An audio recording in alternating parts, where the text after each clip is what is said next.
beaucoup d'établissements d'enseignement, le lycée Robespierre de Lens, est face chaque jour à certains élèves qui se découragent et veulent quitter le cursus scolaire.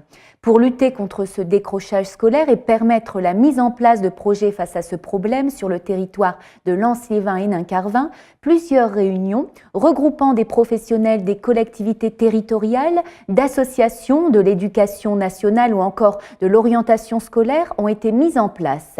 La première avait lieu ce mardi 17 octobre et avait comme thématique « Parents-école, la représentation ».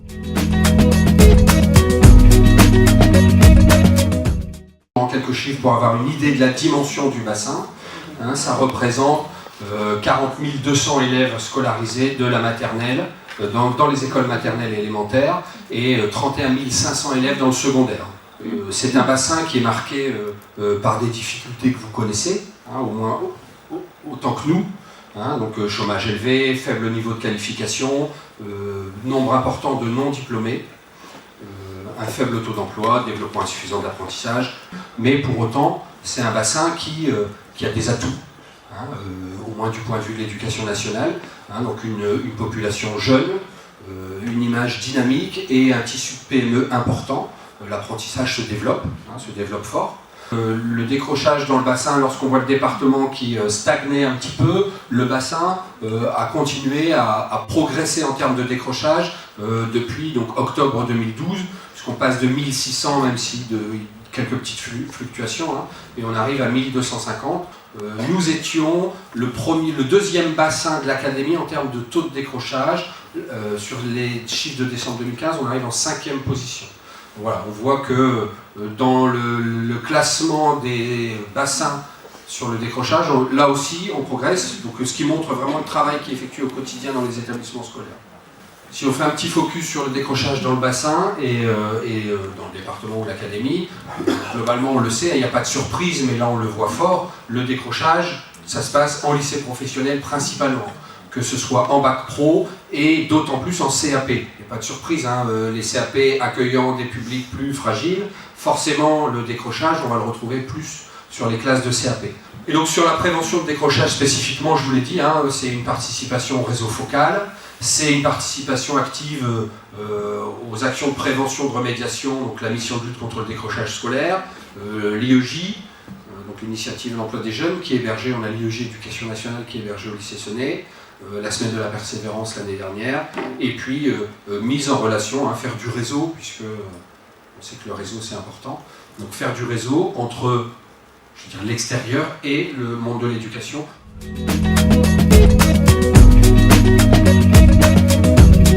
Moi j'étais en récréation hier et je peux vous dire qu'un camarade a sauté dans le dos de Mélina, j'étais juste à côté de lui, parce que la c'est toujours comme ça. Mais je vous explique. Tout le temps c'est comme ça. Écoutez, ne restez pas dans votre monde enfermé. Écoutez. Mais venez passer une journée dans l'école pour voir le comportement qu'on a avec les enfants. Si vous ne prenez pas, Absentéisme, échec scolaire, violence. Qui en est responsable? Pour l'école, ce sont les parents. Pour les parents, c'est l'école.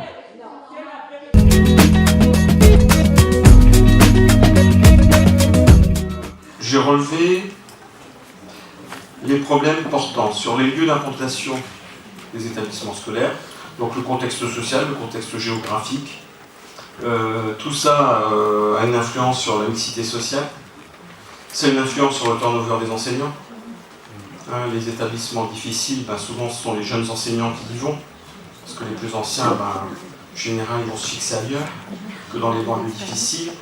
Ce turnover, on a bien entendu, ça pose des problèmes aussi, alors à la fois au fonctionnement de l'institution, parce que si à chaque fois on change d'enseignant, repartir sur le même projet qui est déjà engagé pour plusieurs années, avec des nouveaux à chaque fois, on recommence le projet tous les ans. Donc effectivement, un projet qui est pluriannuel, en fait, il est plusieurs fois annuel, en fait, tous les ans on recommence. Donc il y a une difficulté là-dessus, et tout ça va influencer mon outil sur lequel je travaille le plus, le climat scolaire, évidemment. Alors là aussi, vous rajoutez à ça donc, le contexte social où se situe l'établissement, et vous rajoutez parfois à ça aussi un contexte géographique, un contexte local et un contexte parfois international. Parce qu'on sait bien qu'il y a des influences de l'international sur le climat scolaire. Hein, lorsque vous avez des conflits en Palestine, dans certains établissements, les conflits en Palestine, ils jouent dans les cours de récré. D'accord ? Donc vous ajoutez tout ça, et en plus, souvent, ce sont dans des établissements, certains établissements où vont s'additionner tous ces problèmes-là. Deuxième point qui a été souligné, c'est le problème de communication aux parents. Alors, communication aux parents, mais je crois que la communication, elle est présentée d'abord dans un premier temps comme une communication, je l'ai trouvée un peu descendante. On a un prof principal qui explique le fonctionnement de l'établissement, mais de façon descendante, expliquant à quoi sert le carnet de correspondance, et il dit en fait, grosso modo, dedans, il faut le lire parce que dedans, on vous convoque, je caricature un peu, mais à peine, on vous convoque quand ça ne va pas. Donc c'est vrai que si on commence l'année scolaire en présentant comme ça n'engage pas forcément les parents à la relation avec l'institution. Alors, le côté descendant, un côté descendant aussi qui est repris parfois dans un sens de préconisation.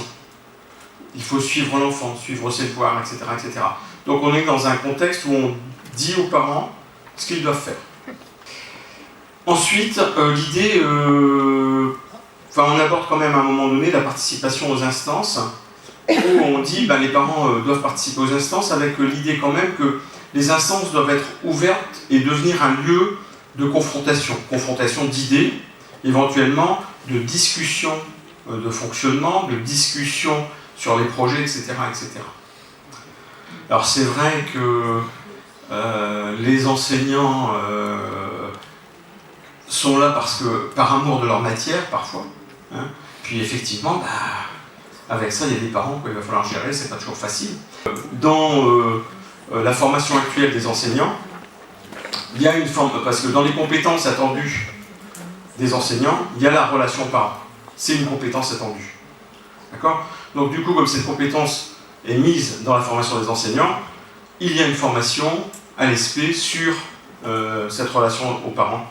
Il y a un travail qui est fait là-dessus. Ensuite est mis en cause aussi, là c'est les associations de parents qui mettent ça en premier, l'attitude consumériste parfois des parents, qui vont effectivement consommer l'école comme on consomme un autre produit. Donc on essaie de placer son enfant dans la meilleure école, avec les meilleurs profs, avec des relations sociales les mieux, etc. etc. Et du coup, est mis en cause en fait la mixité sociale. Alors d'un côté, on a un contexte, il faut de la mixité sociale, et de l'autre côté, les parents font tout pour l'éviter. Une des causes premières des tensions à la maison, ce sont les devoirs. Les parents veulent forcer les enfants à les faire, les enfants refusent, les parents ne comprennent pas, les enfants font semblant d'avoir compris, n'ont pas compris, les parents utilisent des mauvaises méthodes pour appliquer, etc. etc. Et ce problème-là, en fait, pédagogique, pour les parents, c'est une grande question.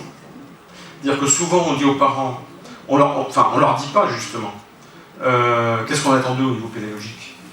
Ou les parents ne comprennent pas. Quand on leur dit il faut qu'ils fassent ses devoirs, il y a des parents qui font les devoirs. Grosso modo, ils aident tellement qu'en fin de compte, c'est eux qui ont fait le boulot. Donc ça, c'est pas aider le gamin. Mais quand ils les aident pas, on leur dit mais vous suivez pas les devoirs. Les parents disent c'est quoi suivre? Alors on leur dit faut regarder quel texte. Ouais mais bon. Moi je sais pas ce qu'il doit faire comme exercice, etc. Et donc ce travail-là, il devrait être fait aussi avec les parents dans l'explication, en fait, qu'est-ce qu'on attend d'eux dans le suivi du travail exactement. Parce que c'est assez flou, je trouve, parfois pour les parents. Une des causes premières de conflit, en fait, à l'école, c'est la notation et la punition. Ces causes-là sont les mêmes pour les parents. Les parents vont contester les notes et contester les sanctions. En disant c'est pas possible, mon fils n'a jamais fait ça, etc. etc., etc. Donc, là aussi, je crois qu'il y a un travail à faire aussi pour expliquer ce qu'est une note et à quoi elle sert, comment elle est mise, etc., etc. Ça aussi, c'est pas toujours clair aussi pour les parents et parfois ça manque d'explication. De la même façon, la punition, la sanction, elle n'est pas forcément non plus bien comprise. Tout simplement, elle est perçue injuste par les élèves parce que mal expliquée. Quelle est la place des parents dans l'école? Quels sont les attendus pour cette place? Et en même temps, qu'est-ce que les parents, eux, attendent de l'école? Et en quoi ils font confiance en l'école? Donc cette idée de confiance a été citée aussi à un moment donné. Mais la confiance, elle doit être forcément réciproque. Parce qu'on a l'impression parfois qu'on attend des parents qu'ils donnent, voilà. Et dans l'autre sens, les parents se disent mais qu'est-ce que je reçois en échange là? La notation, la sanction, le problème de coéducation. Et par rapport à ça, il est mis en avant aussi dans le film à un moment donné quelques réponses possibles. Autour de ces réponses, moi j'ai noté 1. La formation des enseignants. Mais je me dis à ça qu'il devrait y avoir un corollaire, c'est la formation des parents. Parce qu'à un moment donné, que les enseignants comprennent la place des parents, le fonctionnement des parents, etc., c'est une chose. Mais parfois aussi, les parents doivent aussi comprendre à un moment donné comment ça fonctionne tout ça et quelle est leur place dans cette relation. La notion aussi qui a été abordée aussi, le partenariat. Où sont ces parents avec qui parfois on est en difficulté, dans quel lieu ils vont, et est-ce que ces lieux peuvent aider à une rencontre à un moment donné. Moi j'ai vu dans des établissements la distribution des bulletins faite au centre social qui était juste à côté, parce que certains parents fréquentaient le centre social et ne fréquentaient pas le collège. Déplacer la distribution des bulletins au centre social a permis de voir certains parents qu'on ne voyait pas. Lorsqu'on commence par voir les parents lorsqu'il y a problème, pour moi il est trop tard. À un moment donné, quand on les fait venir parce que ça ne va pas, il aurait peut-être fallu pouvoir les voir d'une autre façon avant qu'il y ait problème, justement. Si les parents ont l'habitude de venir et d'échanger avec les enseignants, de façon, sur des sujets, je dirais, plutôt généraux, le jour où on les appelle parce qu'il y a un problème avec leur gamin, ils auront tendance plus facilement à venir, parce qu'il y a eu quelque chose, une relation qui aura été construite et bâtie au préalable. La notion de coéducation aussi, elle est quand même liée, alors je disais, à la question de confiance, mais on entend aussi qu'elle est beaucoup liée aussi à l'histoire personnelle des parents, de leur vécu de l'école. Comment eux sont passés par cette étape, comment ils ont vécu cette relation à l'institution scolaire, et comment ils projettent eux-mêmes leurs difficultés ou leur réussite dans l'institution scolaire. Et du coup, les attentes qu'ils ont correspondent, et je trouve que c'est bien dit aussi, correspondent parfois à leur propre vécu. Améliorer la communication, travailler sur l'idée de présenter le fonctionnement des établissements, de travailler sur les programmes, de présenter en fait le pédagogique et de parler aussi de l'utilisation de la note et son rapport à l'orientation. Je crois que ces pistes-là qui sont un peu ébauchées plus ou moins dans le film me semblent effectivement des réponses à ces problèmes de relation école-famille. On m'a demandé d'intervenir aujourd'hui dans le cadre effectivement d'un témoignage sur la démarche de croisement des savoirs et des pratiques avec des personnes en situation de pauvreté. Je participe également à un réseau mis en place également par ATD sur le Nord-Pas-de-Calais qui s'appelle le réseau École Famille Quartier et qui est composé donc de militants volontaires et alliés d'ATD, mais également des enseignants, des parents, des institutions et des associations. Une des démarches effectivement du croisement des savoirs, c'est de mettre en avant le savoir et partir du postulat que ces familles issues de la grande pauvreté ont un savoir. Donc je pense que ça c'est quelque chose de primordial dans ce dispositif.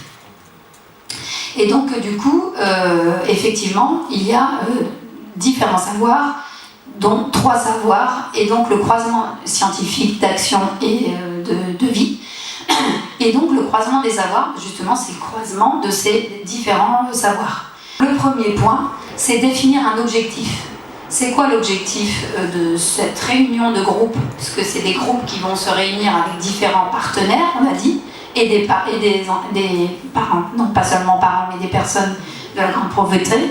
Et donc, il faut qu'on ait un objectif.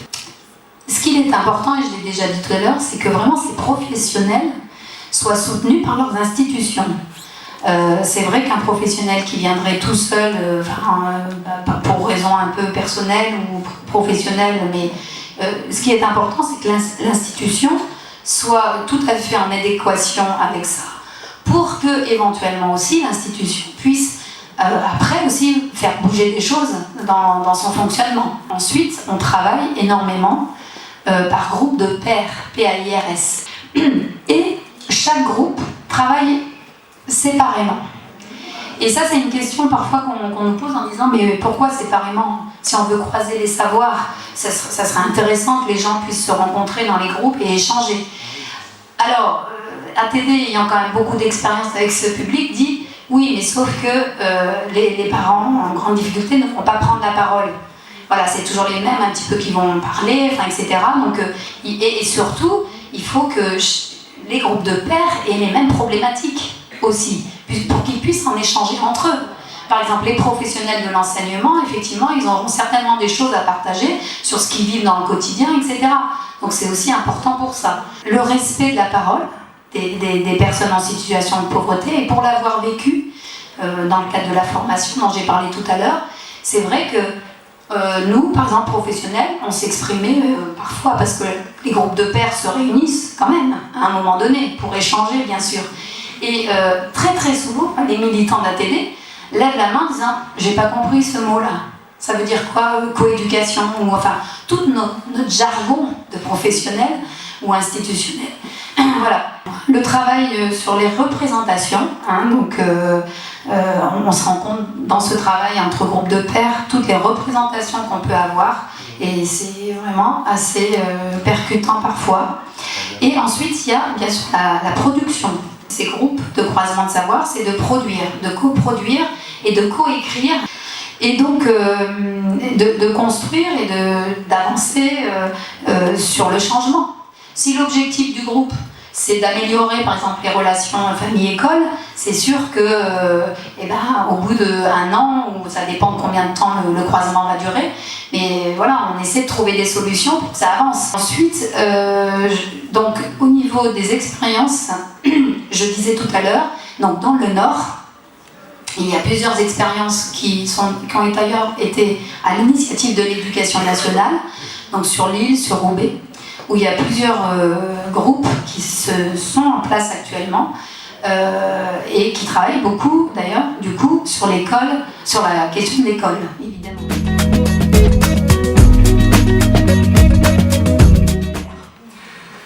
Je vais vous parler d'une action qui s'appelle Réussir sa scolarité en famille. Alors on a commencé à la jumeler cette action par une autre action d'accompagnement à la scolarité, où on a accueilli les familles, les enfants et les parents qui le souhaitaient autour des devoirs, parce que justement c'était le conflit. Et puis on est allé rencontrer avec les parents, les écoles, en disant écoutez, c'est pas toujours facile de savoir faire une division, on sait pas toujours l'expliquer. Alors venez nous montrer, venez nous aider, dans la convivialité. Et puis si vous êtes bien sage, vous aurez droit aussi au goûter. Alors ils sont venus très très gentiment aussi, avec beaucoup de bienveillance, le soir, après leur journée de travail, nous accompagner dans ce travail avec les familles. Alors petit à petit, l'accompagnement à la scolarité avec les devoirs plus ou moins s'est arrêté, mais nous on a continué de travailler avec les parents dans un esprit justement de soutien à la parentalité et cette professionnalisation entre guillemets des parents. Et on s'est très vite aperçu, tout en évoluant, qu'il y avait une grosse souffrance psychologique. Et on ne savait pas comment y répondre à cette souffrance psychologique. Ce qui fait qu'on a travaillé avec une psychologue pendant 2 ans qui a mis en place des ateliers, des groupes de parole, qui a animé des groupes de parole.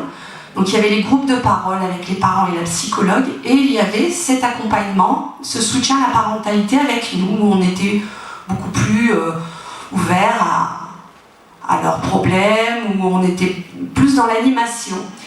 Petit à petit, ces parents, qui étaient en grande souffrance psychologique, sont devenus des parents chercheurs et ont mis en place une autre action d'action recherche et sont devenus acteurs. Avec ces parents qui étaient un petit peu la base de cette petite goutte d'eau, on a continué à évoluer. Et on a tellement bien évolué qu'on est allé porter notre savoir-faire ailleurs, plus seulement dans le quartier, mais ailleurs, dans d'autres écoles qui étaient demandeurs et qui étaient très intéressés par ce travail. Alors, on a proposé aussi tout de suite c'est venu la coéducation justement. Quel rôle? Qu'est-ce que c'est que la coéducation?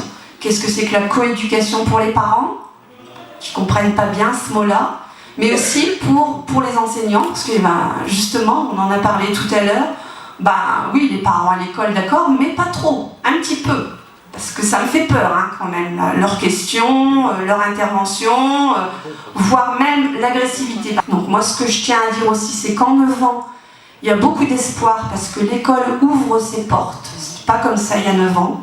Aujourd'hui, l'école ouvre ses portes.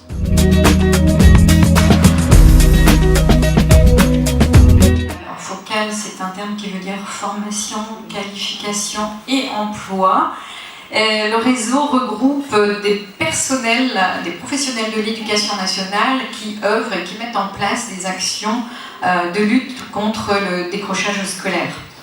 Donc le réseau comprend des chefs d'établissement, des enseignants, des référents décrochage scolaire de chaque établissement, et également donc des professionnels qui exercent au CIO de Lens, donc des coordonnateurs de la MLDS, la mission de lutte contre le décrochage scolaire. Le réseau regroupe également d'autres professionnels qui travaillent aussi au CIO, qu'on appelle depuis le 1er septembre 2017, j'en profite, des psychologues de l'éducation nationale. Donc depuis le 1er septembre, les conseillers d'orientation psychologues ont disparu, et donc maintenant on a des psychologues de l'éducation nationale.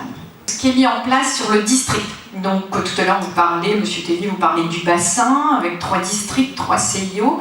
Donc moi je suis responsable du district de Lens, et ce que je vais mettre en place cette année, c'est ce que je vais appeler donc des groupes d'accompagnement.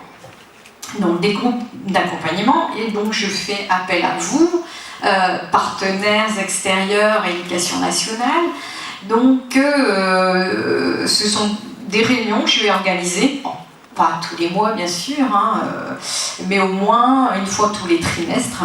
Donc une réunion dans laquelle on va parler d'élèves qui décrochent ou qui sont en voie de décrochage, et donc des solutions qu'on n'aurait pas au sein de l'éducation nationale. Et donc je vais faire appel à vous, parce que vous, parfois, vous ne connaissez pas ce qu'on fait dans l'éducation nationale, mais inversement, nous, on ne connaît pas forcément tous les organismes, toutes les institutions qui sont là, qui ont parfois des choses merveilleuses à proposer aux jeunes, mais qu'on méconnaît. Donc j'en profite pour remercier toutes les personnes qui ont œuvré pour la mise en place de cette matinée, qui était vraiment très intéressante et très riche.